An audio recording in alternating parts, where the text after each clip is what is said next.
하나님 말씀 보시겠습니다. 구약성경 호세아 6장 3절입니다. 호세아 6장 3절. 구약성경 제성경으로 1262년입니다.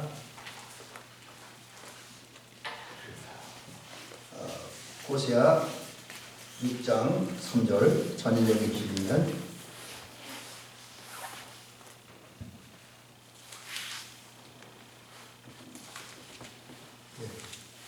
다 찾으신 줄 알고 우리 같이 읽기 얼마 안 되니까 한 절밖에 안 되니까 같이 읽으면 시작. 그러므로 우리가 여호와를 알자, 힘써 여호와를 알자. 그의 나타내심은 새벽빛 같이 어김이 없나니 비와 같이 땅을 적시는 늦은 비와 같이 우리에게 임하시리라 하니라. 아멘. 지금 우리가 그 주일 저녁에 우리 감리교 교리에 대한 지금 말씀을 드리고 있습니다. 그렇죠. 첫 시간으로는 지난주는 우리 지방부흥회 때문에 그랬고 고전주에는 우리 그 임원원신 예배 때 다른 말씀 드렸지만 고전주에 3주 벌써 되네요. 그 감리교회를 향한 하나님의 뜻, 이런 주제로 우리가 하나님을 사랑하고 사람을 사랑함으로써 이제 우리가 성결한 삶을 살고 또 하나님 형상을 가진 사람답게 살아야 된다, 그런 내용으로 말씀드렸고요. 오늘은 이제 우리 기독교 신앙에서 가장 중요한 거예요. 가장 중요한 부분인데 그게 뭐냐면 하나님에 대한. 사실 그 우리 기독교의 모든 신앙, 뭐 구원론이라든지 하나님 나라에 대한 거, 또 뭐 기타 우리의 삶의 현장에서 벌어진 모든 은혜와 뭐 성령의 역사가 모든 것이 하나님에게도 시작됩니다.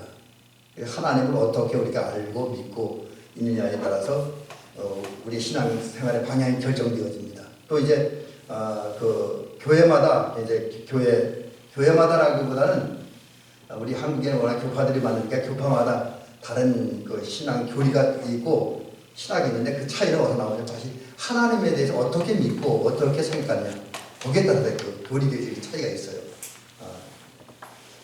그래서 오늘은 우리 정말 철저하게 감리교적인 입장에서 우리 하나님에 대한 이야기를 좀 살펴보려고 합니다. 그러다 보니까 우리 그 TV에서 뭐 다른 이제 TV에는 뭐 기독교 TV나 이런 데는 다른 목사님이 많이 나오잖아요. 그분들이 얘기했던 것과 오늘 제가 얘기했던 것과 많이 차이가 있을 수 있습니다. 왜냐하면 같은 감리교 목사님들도 그 성경을 해석하는 조금 차이가 있는데 더군다나 교파가 다르면 하나님에 대한 해석이 굉장히 큰 차이가 있을 수 있어요. 그러니까 그런 부분은 이해하시면서 우리 또 감리교회 성도들이니까 감리교회에 맞는 신앙관을 형성하는 저와 여러분들이 되었으면 좋겠습니다.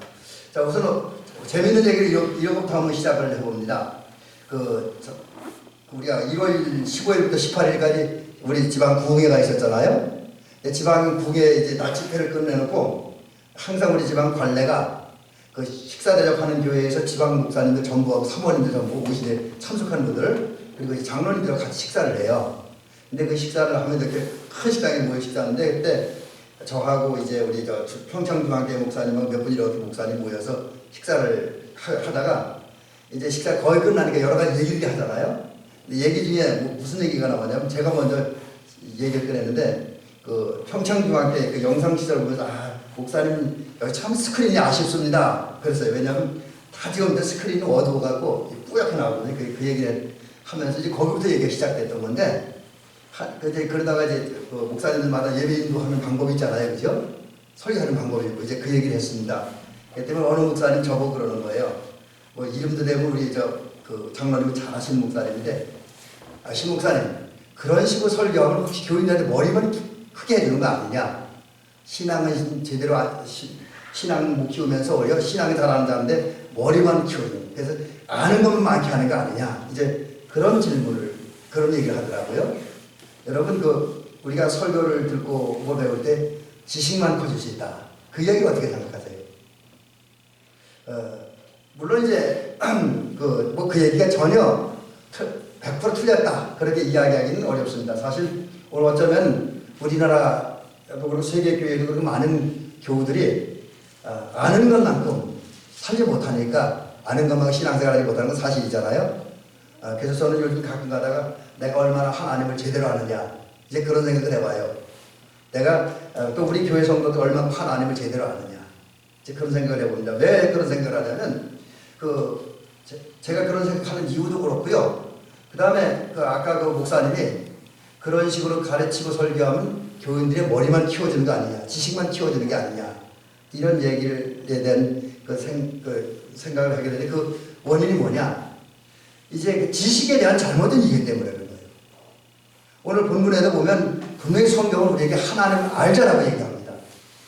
근데 우리나라 사람 성향은 그 아는 것과 지식과 그 신앙을 나누려고 하는 경향이 있습니다. 아는 것과 신앙을 다르게 생각하는 분들이 꽤 많아요. 그래서 아는 것은 별로 중요하게 여기지 않는 거. 믿음만 최고다. 그래서 믿음하고 신앙을 따로. 그 다음에 하나님을 향한 사랑을 생각할 때 하나님을 아는 것하고 하나님을 사랑하는 것하고 다르다라고 얘기를 합니다. 그런 생각을 많이 해요. 그래서 그 전에 보면 저희 어릴 때, 심지어 젊었을 때, 요즘도 그런 목사님도 있나 모르겠어요. 아마 근데 요즘은 그런 목사님은 없으리라고 생각을 하는데, 과거에 우리 한국교회 이제 목사님들 가운데 신학을 정상대로 공부하지 않은 목사님들이 워낙 많았으니까 그런 분들이 은혜 받고 나서 하는 얘기가 책 가지고 목회합니까? 신학 가지고 목회합니까? 이제 그런 소리들 많이 했어요. 근데 그 부분도 사실은 아는 것과 믿는 것, 신앙과 사랑, 신앙과 순종, 신앙과 삶을 분리해서 생각했기 때문에 나타난 현상입니다. 근데 여러분, 이것은 상당히 좀 오해하라고 하는 것을 우선 말씀드리고 싶습니다. 그러면서 안다는 말을 이제 이야기하기 전에 이 얘기부터 먼저 해야 될 것 같아요. 사실 우리는 하나님을 알아야 됩니다. 하나님에 대한 지식이 있어야 돼요. 호세아서 4장 6절에 보니까 이것도 제가 말씀을 이렇게 전할 때, 설교할 때 여러 번 인용해 드린 건데, 호세아서 4장 6절에 이런 말씀이 있습니다. 뭐라 그랬냐면, 하나님이 호세아 선지자를 통해 주신 말씀인데, 내 백성이 지식이 없어서 망하는 거라고 했어요. 지식이 없어서. 거기서 끝나지 않고, 내가 지식을 버렸으니 나도 너를 버려. 내 제사장이 되지 못하게 할 것이요. 네가 내 하나님의 율법을 잊었으니 나도 네 자녀들을 잊으리라. 이렇게 말씀하셨습니다. 이게 제 얘기가 아니라 호세아서 4장 6절에 있는 말씀이에요. 여러분, 이 말씀에 의하면 이스라엘 백성들, 또 현대식으로 하면 현대의 많은 교인들이 잘못되고 망하는 것은 하나님을 알지 못해 망하는 거죠. 하나님을 알지 못해서. 하나님을 알지 못해서 망하고 버림당하고 율법을 버렸기 때문에, 하나님의 법을 버렸기 때문에 이제 하나님이 잊혀버린 바 되어졌다. 그렇게 말씀합니다. 결국 이 말씀에 보면, 또 오늘 본문도 보면 우리가 느끼는 것이, 우리는 지식이 있어야 돼요. 특별히 어떤 지식? 하나님에 대한 지식을 가져야 됩니다. 그래서 오늘 본문도 보면 호세아 선지자가 이야기합니다. 하나님의 영감을 받아서 우리가 여호와를 알자, 힘써 여호와를 알자, 그렇게 얘기하고 있어요. 자, 근데 이 얘기는 이제 그대로 단어대를 따라 해석을 하면 어떤 의미가 있냐면, 하나님을 알기 위해 하나님을 쫓아가라, 그런 의미가 있다는 거예요. 그래서 이걸 우리 식으로 쉽게 정리하면, 우리가 하나님이 어떠한 분인지를 내가 정확히 이해하고 정확히 믿기 위해서 온 힘과 정성을 다해서 하나님을 알기 위해서, 하나님을 바로 알기 위해서 노력해야 된다는 얘기예요. 헌신해야 된다라고 하는 것입니다. 여러분, 오늘 우리는 이 말씀 다시 한번 기억하면서, 하나님을 아는 지식이 없으면 망한다고 했어요. 하나님이. 그러면서 하나님을 알기 힘써야 된다. 그래서 우리는 하나님을 알기 위해서 힘쓰는, 정말 하나님을 바로 알기 위해서 힘쓰고 노력하는 저와 여러분들 되어주시기를 주님의 이름으로 간절히 부탁을 드립니다. 자, 그러면 하나님을 왜 알아야 되냐? 또 하나님을 알 때 나타나는 유익이 뭐냐라고 하는 거죠. 여러분, 이제 이 부분에 대해서 어떤 분이 잘 정리했더라고요. 하나님을 바로 할 때 사람들은 주님 안에서 진정한 자유 행복을 누릴 수 있대요. 하나님을 바로 알면 첫 번째 이유가 그거고요. 두 번째 이유는 하나님을 바로 알면 하나님과 거짓인, 하나님과 우상을 정확하게 분별하고 정확하게 섬길 수 있다고 하는 거죠. 하나님을 바로 알 때. 그 다음에 하나님을 바로 알면 실제로 하나님을 경외하는 마음이 생긴다. 하나님을 섬기고 경외하고 엎드리고 존경하는 그런 하나님을 높이는 마음이 절로 생긴다라고 하는 거지요. 그 다음에 이제 하나님을 바로 알면 그 하나님을 닮아야 된다는 마음과 생각을 갖게 되고요. 그리고 기도하고 노력하다 보면 결국은 하나님을 닮고 그리고 나중에는 하나님의 형상, 특별히 마음을 다하고 성품을 다해서 하나님을 사랑하는, 사람을 사랑하는 하나님이 도덕복, 하나님의 복을 지키는 그런 사람으로 바뀌어진다라고 하는 것이죠. 그 외에도 여러 가지 면에서 우리가 하나님을 바로 안다라고 하는 것이 상당히 중요합니다. 그래서 이제 하나님에 대한 이야기를 하는데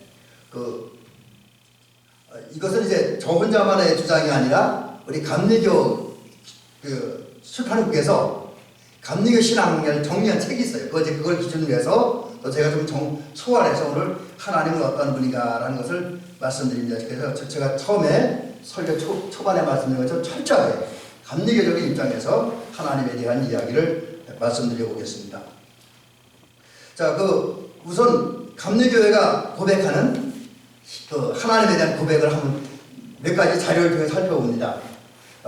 그래서 우선 이 말씀을 드리겠습니다.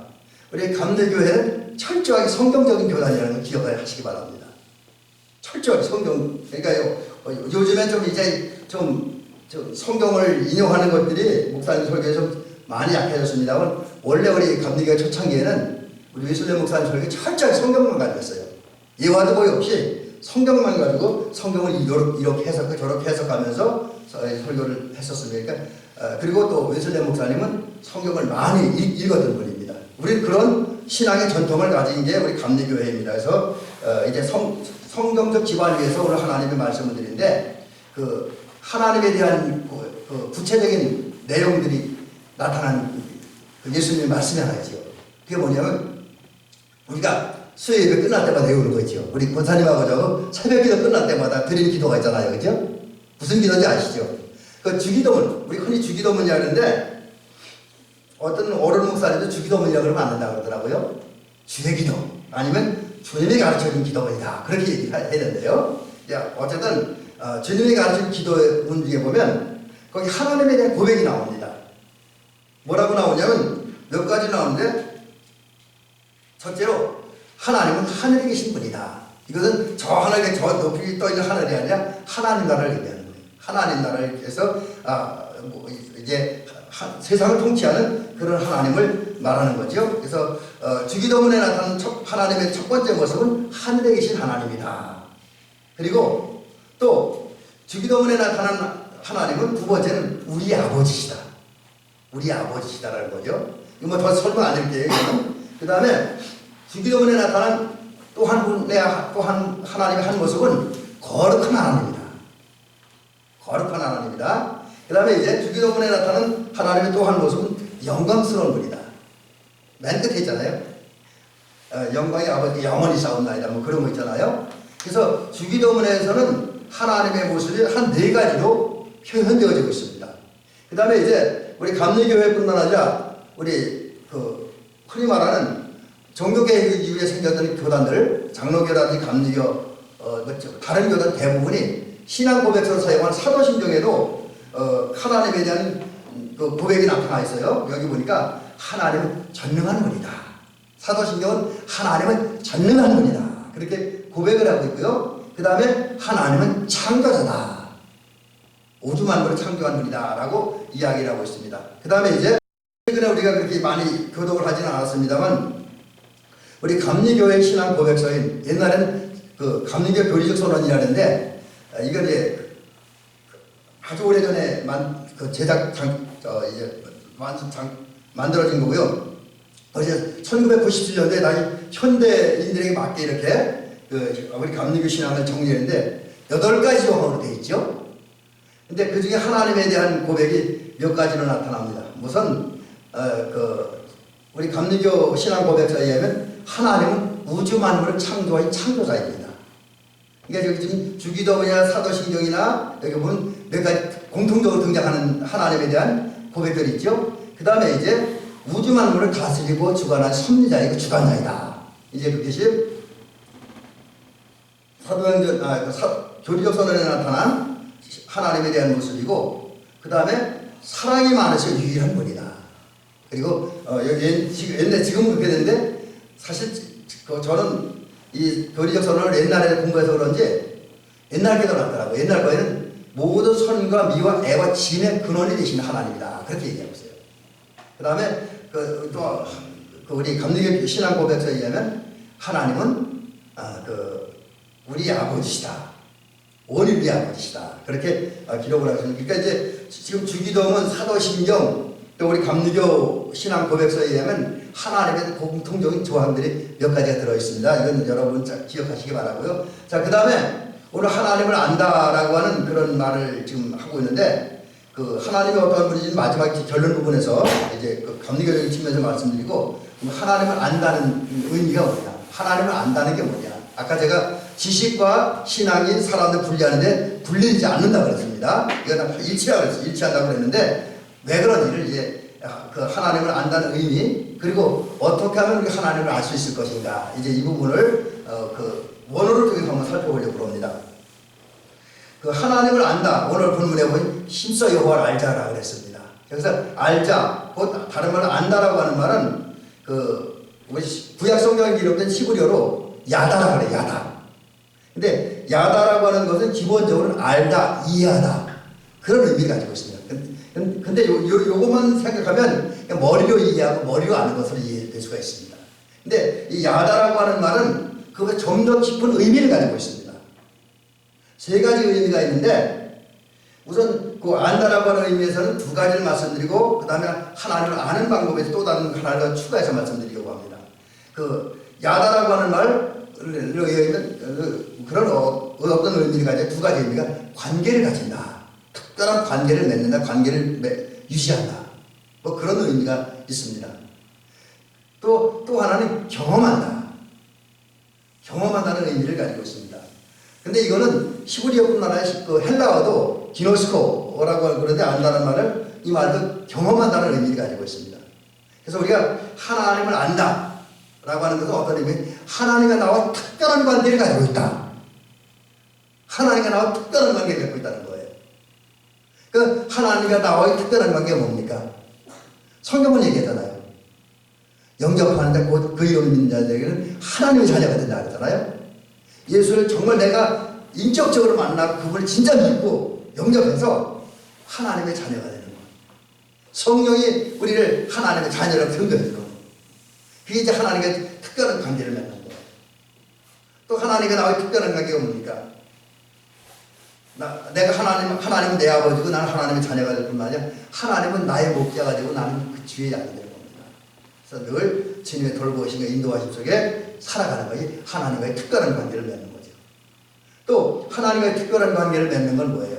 정말 하나님이 나의 주인이 되는 거예요. 그래서 나는 철저하게 주님의 종이 되어서 종이기에 주인이신 하나님의 명령과 뜻에 의해서 살아가는 거.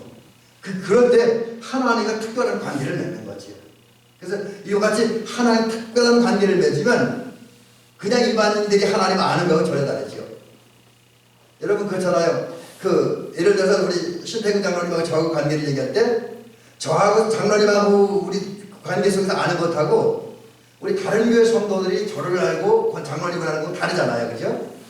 그분들이 그냥 이야기만 듣고 겉모습만 봐서 알지만, 우리 장로님과 저 같은 경우는 또 우리 권사님도 마찬가지고 우리 목사님도 마찬가지고 약 10여 년 이상 같이 이렇게 만나서 예배드리고 대화하고 그러다 보니까 뭐 아주 쏙쏙 들린다고 모른다고 하지, 그래도 어느 정도는 알잖아요. 특별한 관계가 있기 때문에. 그러니까 이 하나님을 안다라고 하는 건 나이가 어떤 기도와 묵상과 여러 가지를 통해서 특별한 관계를 맺고 그 관계를 통해서 하나님을 알게 되어진다라는 거죠. 그 다음에 두 번째 하나님을 안다라고 하는 체험입니다. 체험. 아마 이 부분들은 어쩌면 저보다 우리 권사님들이나 우리 정 목사님이 더 많은 체험을 가지고 있을지도 모르겠어요. 나름대로 기도하다가 나름대로 주를 위해 헌신하다가 깨닫고 느낀 하나님에 대한 거 있어요. 경험한 거. 그래서 내가 하나님 어떤 기도를 통해서 응답을 받음으로 내 병에 치료를 놓고 기도했을 때 치료받는 경험을 통해서 하나님을 알게 되잖아요. 내가 어떤 문제로 기도했을 때 그 기도를 응답받음으로 응답받는 체험을 통해서 하나님을 알게 되잖아요. 체험하는 거. 이런 면에서 보면 안다라고 하는 것이 지식과 신앙과 분리되는 것이 아니라 지식, 아는 것은 관계를 맺었고 또 시험을 얻기 때문에 다른 거예요. 그래서 그 전에 좀 다른 여담을 드립니다만 그 전에 저희가 이제 군대 생활할 때 사격이어서 우리 사격 굉장히 많이 했어요. 사격도 사실 주간 사격은 어렵지 않아요. 주간 사격은 이제 표적지가 보이잖아요. 그러니까 그것만 배우는데 소문 되는데 문제는 야간 사격입니다. 야간에 캄캄한 아무것도 안 보이는 그런 상태에 가서 총을 들고 쏘는 거예요. 근데 그때 표적지가 낮에처럼 150m, 200m, 250m로 쏘는 건 아닙니다. 근데 오히려 35m 타겟을 놓고 쏘는데 표적지를 놓고 쏴요. 근데 밤이니까 안 보여. 그래서 그래도 야간 사격 잘하는 사람들은 10발 쏘면 8발 맞춰요. 우리는 근데 잘 못 맞죠, 그렇게? 그래서 고참들이 하도 못 쏘니까 야간 사격 요령을 설명해줘요. 그럼 머리는 이해가 돼. 쏘면 안 돼. 그러니까 고참들이 그때마다 뭐라 하냐면 이 자식이가 아무것도 모른다는 거예요. 근데 그때는 그 이야기가 뭔지 몰랐어요. 난 머리도 이해되는데 다만 실제로 이루어지지 않는다고 생각했는데 지금 이렇게 성경을 보고 원어를 읽고 나니까 그게 바로 거기에요. 실제로 야간 사격을 잘하는 건 야간 사격을 안다는 거는 야간 사격을 잘해서 관역에 총을 팍팍 꽂지 않고 쏘는 거예요. 마찬가지로 하나님을 안다라고 하는 것은 관계를 맺기 때문에 체험을 하기 때문에 이거는 정말 몸에서 나오는 지식이고 삶에서 나오는 지식이고 생활 기타 여러 가지 느낌에서 나오는 영적 지식이다. 이렇게 볼 때 지식과 하나님을 아는 지식과 믿음은 하나님을 아는 지식과 사랑은 결코 나누어지는 것이 아니라 하나로 연결되어진다라는 사실을 기억하시기 바랍니다. 자, 그렇다고 한다면 이제 우리가 그 하나님을 어떻게 하면 정확하게 알 수 있을까? 물론 이제 이 말씀은 전제로 드립니다. 우리가 사실 하나님을 100% 안다, 온전히 안다라고 하는 어려운 일입니다. 왜 하나님은 우리가 알 수 없는 여러 가지 부분들이 많이 있긴 해요.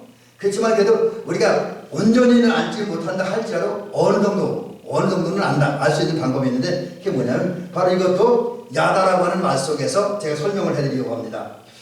조금 전에 말씀드리기를 하나님을 아는 건 관계를 맺는 것이고 체험하는 것이라고 했습니다. 이거는 제가 어떻게 해드릴 수 있는 게 아니에요. 우리 권사님들이, 장로님이, 우리 집사님, 성도님들이 하나님과 좋은 관계, 특별한 관계를 맺고 하나님을 체험하게 하는 건 제가 어떻게 해드릴 수가 없습니다. 그건 누구도 어떻게 해드릴 수가 없어요. 이건 본인이 해야 돼요. 개인 기도 시간이라든지 개인 묵성 시간이든 개인 신앙 훈련 시간을 통해서 내가 하나님과 좋은 관계를 맺기 위해서 뭘 하는 거예요. 그래서 그걸 하기 위해서 하나님 좋은 관계를 맺기 위해서 하나님을 사모하고 하나님을 만나기를 기대하고 그리고 하나님을 찾고 묵상하는 그런 걸 본인이 해야 돼요.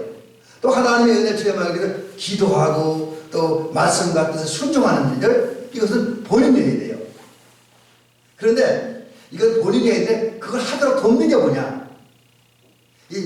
그 하나님을 안다라고 하는 말 속에 야다라고 하는 말인데 야다라고 하는 말은 관계를 맺는다, 체험한다는 뜻과 함께 또 하나의 뜻이 있습니다. 배워서 한다는 뜻도 있습니다. 배워서 한다. 그러니까 이 배움도 우리에게 필요합니다. 배워야 돼요. 내가 하나님의 특별한 관계를 맺어서 뭘 해야 되는데 또 하나님을 체험하기 위해 뭘 해야 되는데 배우지 않는 사람은 할 수가 없습니다. 그래서 우리는 배워야 돼요. 뭘 배워야 됩니까? 기본적으로 하나님을 배워야 되고 그러기 위해서 성경에 대해서 배워야 되고 우리 신앙의 어떤 여러 가지 은혜 많은 수단과 방법에 대해서 배워야 됩니다. 그래서 이걸 배우도록 돕는 게 결국은 저 같은 목회자들이고 또 이 시대의 성경 교사들입니다.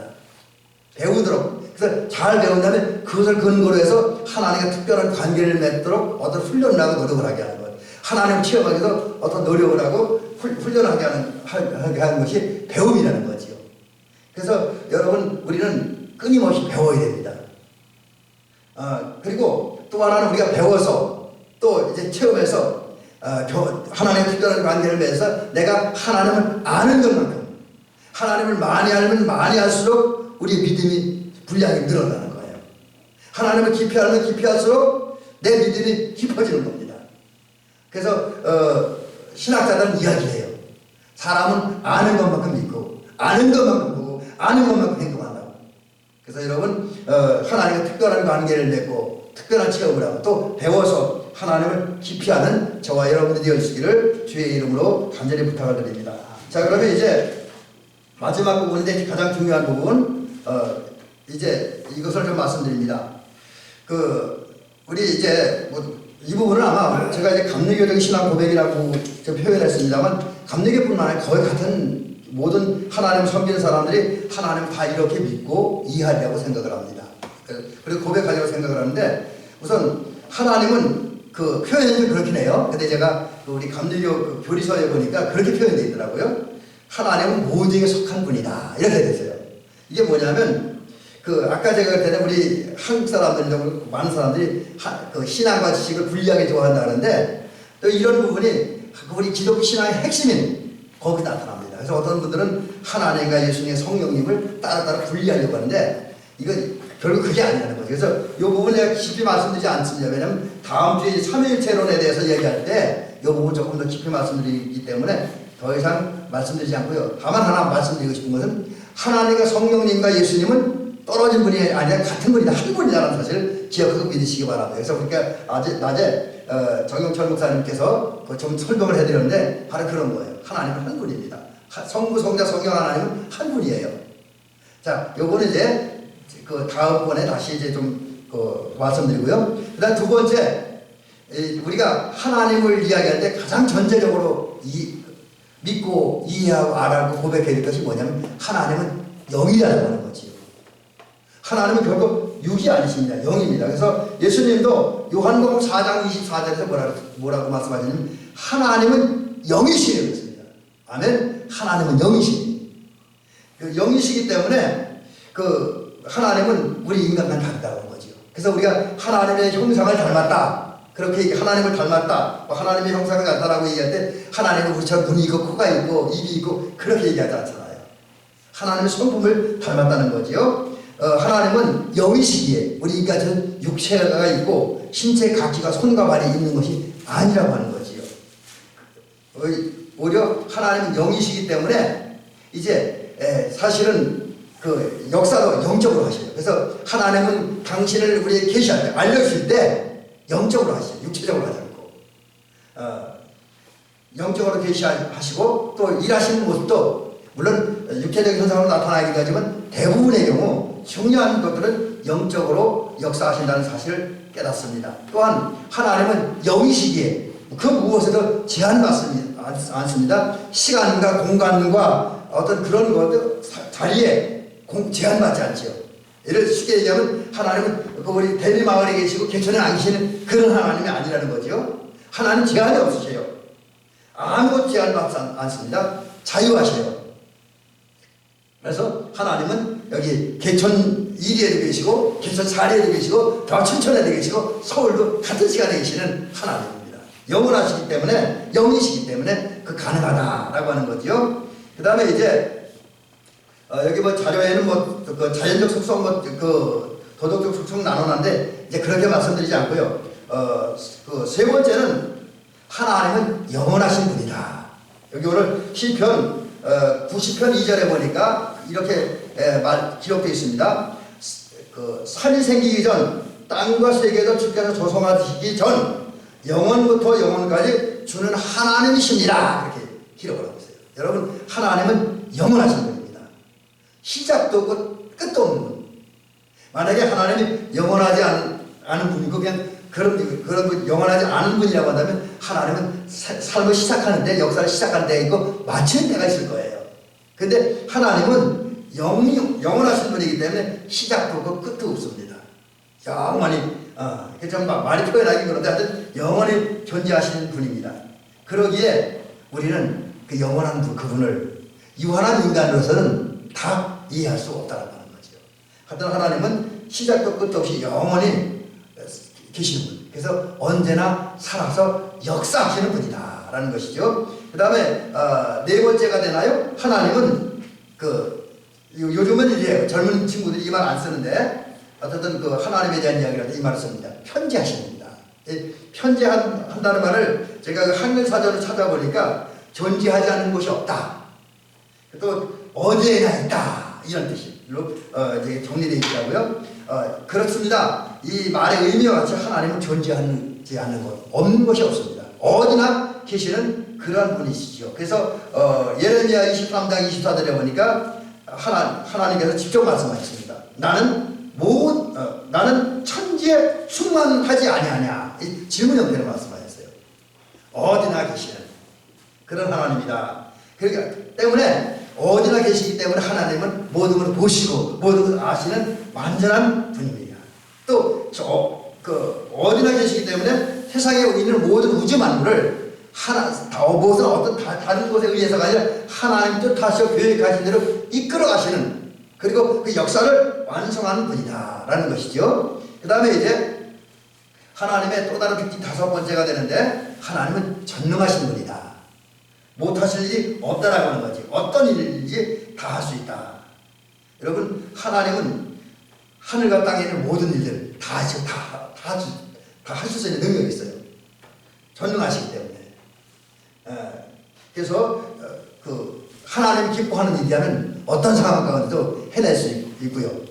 또 하나님이 뜻을 이루는 일들, 특별히 인간을 구원하고 인간을 사랑하고 인간에게 복을 주고 인간을 생명으로 이끄는 그 일들을 위해서는 어떤 일을 다 하실 수 있는 그런 분이라는 거죠. 왜? 전능하시기 때문에. 근데 왜 하나님 전능하시냐? 영원하신 분이고 또 언제 어디서나 계시는 그런 분이기 때문에 전능하신 분이고, 또 이제 6번째는 하나님은 모든 것을 아시는 전지하신 분이다 라는 것이죠. 그래서 여기 요한일서 3장 20절에 보니까 이런 말씀이 있습니다. 하나님은 우리 마음보다 크시고 모든 것을 아시기 때문이라, 그런 말씀이 있어요. 이 말씀 그대로 말 그대로 하나님은 모든 것을 아셔. 인간의 현재를 알고 과거를 알고 미래를 알고 우주 만물의 역사와 미래 다, 우주 만물의 역사의 미래, 과거, 현재를 정확하게 하시는 거예요. 그리고 또 어떤 일이 발생할 때 그 해결책까지 다 하시는 그런 하나님이라는 것이죠. 그 다음에 이제 제가 이거 원고에는 하나님의 도덕적 속성이라고 정리했는데, 이 말을 풀이하는 게 너무 어려워서 그런 말 풀이 안 하고 그냥 7번째로다가 하나님은 어떤 분이야? 거룩하고 정의로운 분이다 라는 것이죠. 이제 이 거룩이라고 한 말은 히브리어를 보니까 성별했다, 봉헌됐다, 그런 분이죠. 여기서 뭐 하나님이 봉헌됐다가 좀 그렇고요. 하나님은 거룩하게 구별된 분. 그래서 세속의 어떤 것들과 같이 않은, 세속에 물들지 않은, 죄에 물들지 않은 성별된 거룩한 분이다 라는 것이죠. 그래서 모세는 하나님같이 하나님만 거룩한 자가 없다. 이제 이렇게 시편의 출애굽기 15장 11절에서 노래라고 했어요. 하나님은 거룩한 분, 그리고 정의로운 분. 하나님이 행하는 일은 어떤 편중이나 불의한 일 조금 더 아주 정의로운 분이다라는 것이죠. 그래서 우리가 사실 하나님 하면 자꾸 우리는 이제 사랑과 인자를 많이 이야기를 하죠. 근데 물론 맞습니다. 이제 그거 제가 마지막 말씀드리려고 하는 거고요. 그러나 하나님 또 다른 면은 하나님 정의의 하나님입니다. 정의의 하나님이다라는 거죠. 그래서 저희들 학교 다닐 때 우리 교수님들이 하나님의 정의를 이야기할 때 그런 이야기를 많이 했어요. 나는 하나님의 정의의 그 마음을 가지고 그대들을 가르치는 교수이기 때문에 정의를 갈 수밖에 없다. 그래서 그분들 같은 경우는 예를 들어서 당신이 내준 그 숙제 같은 걸 제대로 안 하면 아주 굉장히 엄하게 처벌했고 점수가 웅편 짜게 그런 교수님도 있었습니다. 그게 하나님 정의를 가르쳐주는 것이라고 우리 교수님들은 과거에 우리에게 많이 얘기했고요. 또 선배 목사님들 같은 경우는 남에서 숙제한 걸 그대로 뺏겨냈다가 교수님한테 불려가서 따위까지 맞았다 그래. 그 신학생들이 목사들이 이렇게 됐냐고. 그건 하나님 정의에 맞지 않는다. 정의 하나님을 섬기는 목사로서 성도는 해야 될 일이 아니다. 그랬고 혼나고 따기도 맞았다고 합니다. 그리고 그런데 우리 그 목사님들이, 선배 목사님 하는 고백이 그 이야기도 기분이 나쁘고 인적인 모독을 느낀 것이 아니라 오히려 부끄러움을 느꼈다. 이제 그런 고백을 하는 것을 전에 젊었을 때 우리 선배 목사님들한테 들은 적이 있습니다. 여러분, 하나님은 정의의 하나님입니다. 그래서 우리가 사실 성도를 바로 이끄는 거는 잘못을 물론 용서는 해야 되겠지만 그러나 우리가 때로는 정의롭게 바른 일로 교회와 성도를 이끌어갈 필요가 있다는 사실을 절실하게 느낍니다. 자, 마지막 하나님은 선하시고 사랑이 많으신 분이다. 여러분, 하나님은 사랑의 하나님입니다. 근데 여러분, 이 사랑에는 우리가 그 용어를 정리할 때 몇 가지 정리하잖아요. 근데 그 다른 사람은 제가 얘기하지 않을 거고요.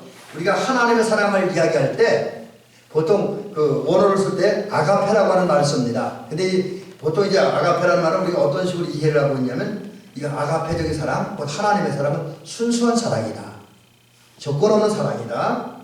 또 희생적인 사랑이다. 헌신적인 사랑이다. 라고 이야기합니다. 실제로 그런 사랑이 어떻게 나타납니까? 정말 순수하고 희생적인 조건 없고 그런 사랑이 예수님을 통해 나타났잖아요. 우리가 아직 죄인이었을 때에 하나님께서 예수님을 세상에 보내셨고 그 예수님이 우리를 위해 십자가에 달려 죽게 하시고 그 죽음을 통해서 우리 죄 문제를 해결하시고 그리고 우리에게 구원의 은총을 허락해 주셨습니다. 물론 이제 두 가지 여러 가지 얘기가 있지만 다 말씀드릴수록 생략을 합니다. 하나님께서 예수님을 십자가에 달려 죽게 하심으로 우리의 죄를 용서하시고 우리에게 구원의 은총을 허락하시고 더 나아가 하나님 나라를 우리에게 주셨습니다. 이 예수님을 십자가에 달려 죽게 하기까지 그 사랑하신 그 하나님의 사랑이 아가페의 사랑, 헌신적인 사랑, 순수한 사랑, 차원 높은 사랑, 희생적인 사랑이라는 거지요. 그 하나님의 사랑이 저와 여러분들에게, 우리 권사님과 장로님들에게, 또 목사님에게, 저에게 내려왔고, 그런 하나님의 사랑의 결과로 오늘 우리가 하나님의 자녀가 되어진 것이지요. 이제 말씀 마치겠습니다. 하나님은 이와 같이 은혜롭고 아름다운 분입니다. 여러분, 특별히 오늘 우리는 하나님의 여러 가지 가운데 그 하나님의 사랑을 받아서 이렇게 하나님의 자녀가 되었고, 그 하나님 나라 백성이 되었습니다. 그래서 오늘 행복하게 살게 되었습니다. 이 사실을 감사하면서 이제 우리를 향한 하나님의 뜻을 이루어가는 저와 여러분이 될 줄 믿습니다.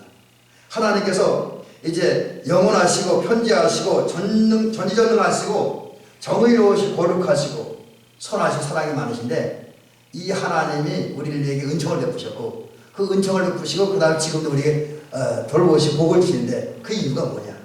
바로 그리고 그전엔 우리 창조하시고 세상에 보내신 이유가 뭐냐? 우리를 통해서 영광 받으시기 위함입니다.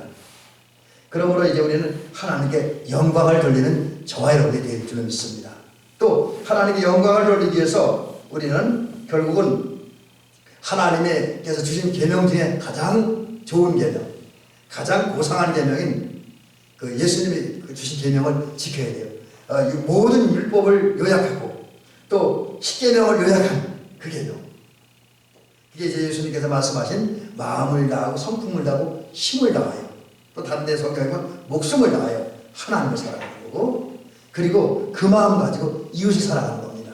그런 사랑을 실천하며 살아갈 때 저와 여러분들은 이제 하나님의 뜻대로 삶으로 하나님께 영광을 돌릴 수가 있고 그래서 하나님께 영광을 돌릴 때 우리는 이거 가지고 오늘 우리가 살펴본 하나님의 은혜와 사랑 또 하나님의 어떤 성품에 맞게 사는 것이다 라는 것을 깨닫습니다. 그러므로 이제 우리 하나님의 사람을 사랑함으로 하나님께 영광 돌림으로 이제 우리를 창조하시고 우리 사랑하신 하나님의 목적을 이루어가는 저와 여러분들 되어주시기를 주의 이름으로 축원합니다.